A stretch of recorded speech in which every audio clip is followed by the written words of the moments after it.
Go bond. It will be on the ballot this fall. And as you know, Paul Ressler is on the school board, and he came with an informational presentation that I'll be available to help answer questions afterwards too. Thank you. And that's why I am here too, by the way. I'm on the committee and Paul asked me to come, so. Does everyone know who you are?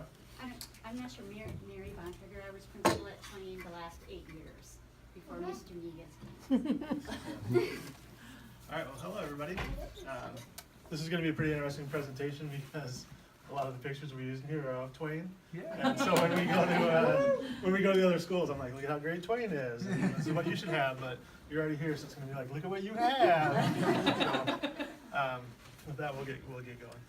All right, so the Iowa City Community School District is made up of these 26 great buildings across the district, and we are one district that's made up of many communities. We have Iowa City, Coralville, Hill, University Heights, and North Liberty, which is pretty unique in this state to have such a wide range of schools across cities that are all in one district. When this plan, we came up in 2013. There were 20 community representatives that were formed to have a steering committee, and it was people all over the district, and what they were tasked with was coming up with a plan to not only improve our aging schools, but also to address the growth in our district. And as you know, we're growing rapidly. Previous administrations and boards have mainly focused on the growth part and then let the older schools kind of fall by the wayside. So these guys came together and started to build a plan. So they had the 20 community representatives. They had 6 steering committee meetings. They had 3 visioning workshops and 4 community master planning workshops. So for those of you who are familiar with the one at Hotel Vitro, there was about 400 people there. Lots of input, lots of community input through this whole thing. Funny side note, I guess, if you want to say funny, is Cedar Rapids is currently going through building their facility master plan. They just had a meeting last month where they are looking at closing 8 elementary schools, going from 21 elementaries to 13. And if you read the article in the paper, they made note that there was only 10 people there, 10 community representatives. So we have 400 at one meeting when we're talking about closing 1 school, and they have 10 when they're looking at closing 8. So good job for the input. So through that one year, we had research, we had public input, we had prioritization, and we came up with the facility master plan, which is that big timeline that's on your desk there. It's a 10-year plan that's designed to touch every school in the district. So just running through some key dates. In December 2013, the original plan was approved by the board that the steering committee had come up with and the community had weighed in on. In 2015, which was 2 years later with the new enrollment projections, and the board went back and updated that plan, added athletic facilities improvements on there as well, and then they passed the new plan.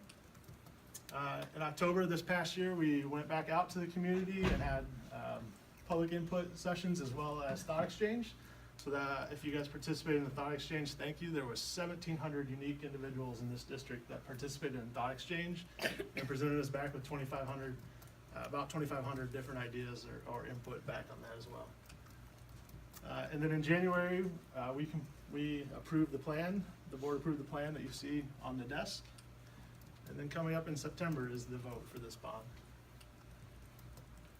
So the facility master plan delivers, and you guys know full well here what it delivers, but as you go from here, you're going to schools that still need help, so just keep that in mind. The facility master plan delivers air conditioning, reduces temporary classrooms, gives dedicated art and music rooms, additional rooms for flexibility, athletic improvements, ability to have 21st century classrooms, historic renovations, multi-purpose rooms, and safety and security upgrades. So I think you can go down that list and just check, check for Twain, right? I mean, that's a pretty good checklist. So that whole plan that you see there cost the district $347 million. The stuff in the grayish green, I guess it's gray on that printout, and the pinkish purple cost us $155 million. That was all paid for by mainly SAVE funds and PEPL funds. SAVE funds are the state penny sales tax, and PEPL funds are our physical plant equipment levy dollars. that leaves us with $192 million. So everything in blue that you see on that list is bond dependent. That only happens if the bond passes, and the price tag on that's $192 million. So I'm going to be able to go through some of this fairly quickly because, like I said, you have it. And I apologize for the random R's and things. We have an older version of PowerPoint not compatible yet. Possible. So air conditioning was the number one thing that came back to us that people wanted to make sure was completed in all schools. So as you can see with the passage of the bond, in 2019, all elementary schools will be completed with air conditioning. In 2020, all junior highs will be completed. And in 2021, all high schools will be completed. So now you're asking yourself, well, if all the elementary schools are completed with air conditioning and we have hot days, do we still have to let everyone out early? Well, we're working on a plan now where we think we'll be able to let out the junior highs and high schools 2 hours early, have them run their bus routes, and then be able to come back and pick up elementary students at their normal time. So we won't have to let elementary kids out early if they're all air conditioned. So something to keep in mind. All right. Reduction of temporary classrooms. You guys had one? Yeah. Were you out there? Music, Music and art? music, art, I don't really know. Yeah. No, Those, not P. no, that'd be tough. All right, so, you know what a temporary trailer looks like. This picture over here is actually from Lemmy. They have one outside their school now with 2 classrooms out there, and they put their 6th graders out there. So imagine this tight space with about 20, 25 6th graders out there. You can see there's not much room to move around besides their islands, to do much work, to have extra adult bodies in there at all. And I like to say I went to the Lemmy PTO and did this, and the 6th grade teachers that were in there said, and the smell is awful. So, you know, the goal of this whole thing is to reduce those and eventually hopefully get rid of all the temporary classrooms. When we started the facility master plan, 27% of our students were in temporary facilities outside. Without the bond passage, because the way we're growing, we'd have about 40% of our kids out there. We're growing at about half an elementary a year in this district. And the way that we've addressed that in the past was building new schools, adding temporaries to schools that are there, or adjusting boundaries. So we're trying to get to the point where we don't have to do that to justify our growth. Dedicated art and music rooms, so you guys, that probably looks familiar to you.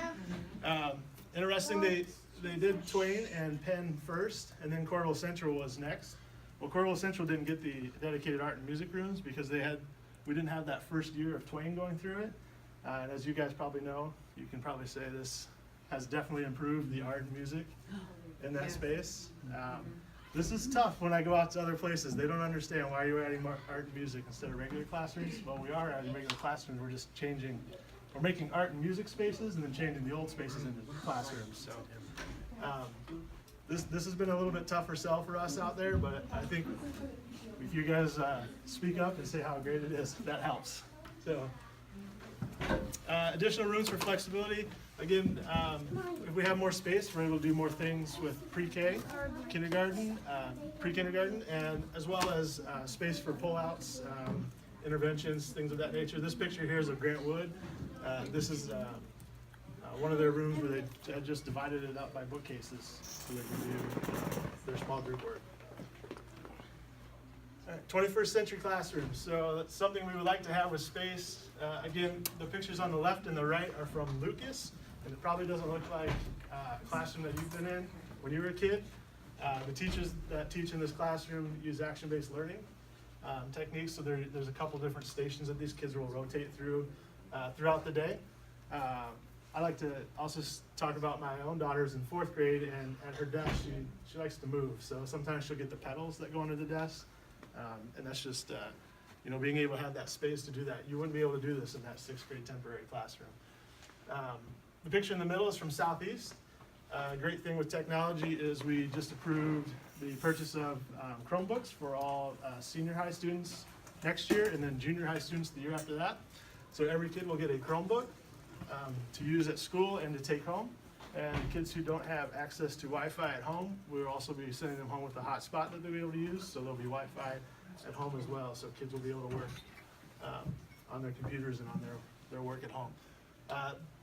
This picture here, you're probably wondering, all right, the kids are sitting on the floor, and what's up with that? There's desks there. So this is just because, again, an example of a different learning, 21st century learning.